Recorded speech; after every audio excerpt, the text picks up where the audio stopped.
새해를 맞아 저출생 인구 절벽 문제를 짚어보는 연중기획 두 번째 순서입니다.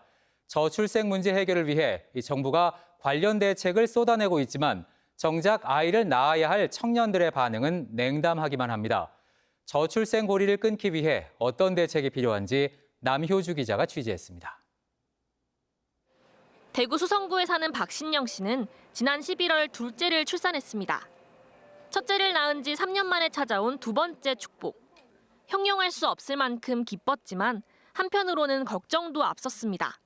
나라에서 지원을 해준다 해도 다 충당되는 게 아니니까 걱정이 되는 부분이죠.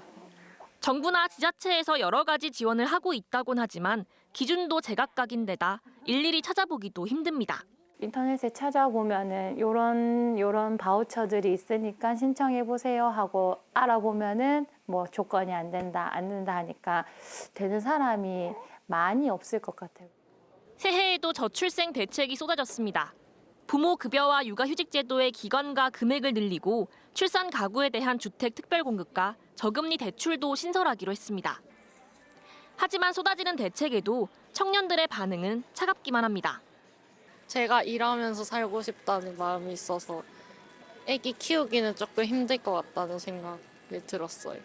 저 혼자 먹고 살기도 힘들고 뭐 키울 자신이 없어요. 그러니까 애 낳으면 대출금 뭐 1점 얼마 이렇게 해준다 깎아준다 하는데 그것도 사실 대출을 내주는 게 아니라 집을 어떻게 좀 해결을 해주면 좀 좋을 것 같은데. 일시적으로 아이를 낳았을 때만 혜택이 주어지는 거지, 아이가 성장하는 미래의 대한민국이라는 그런 큰 그림까지는 생각을 하지 않고 지금 당장에 일단 낳고만 보자라는 생각의 정책으로는 아무래도 한계가 있지 않을까라고 생각을 해요. 그렇다면 우리보다 앞서 저출생 위기를 겪은 외국은 어땠을까? 프랑스는 1990년 합계 출산율 1.79, 현재 한국보다 2배나 높을 때 이미 국가 비상사태를 선포했습니다. 가족수당 기금공단을 설립해 출산과 육아에 필요한 보조금을 지급하고 있는데 16살까지 아동수당을 줍니다. 스웨덴 역시 16세까지 아동수당과 각종 보조금을 지급하고 480일의 육아휴직 기간 동안 급여의 80%를 보장합니다. 헝가리는 소득세 면제와 출산 시 대출을 탕감해주는 파격적인 정책을 도입해 출산율을 10년 동안 27%나 끌어올렸습니다. OECD 국가의 평균 GDP 대비 가족 지원 예산은 2.29%. 하지만 우리나라는 1.56%로 절반 수준에 그칩니다.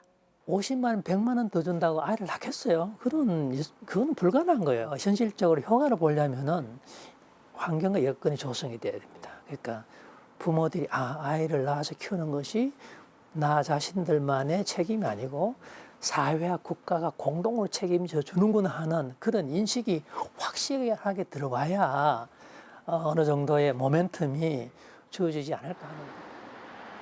인구 소멸로 지구상에서 사라지는 최초의 국가. 이 우울한 예언이 현실이 되지 않으려면 이제 아이를 낳으면 국가가 키운다는 대전제로 파격적인 프레임 전환이 필요한 때입니다. TBC 남효주입니다.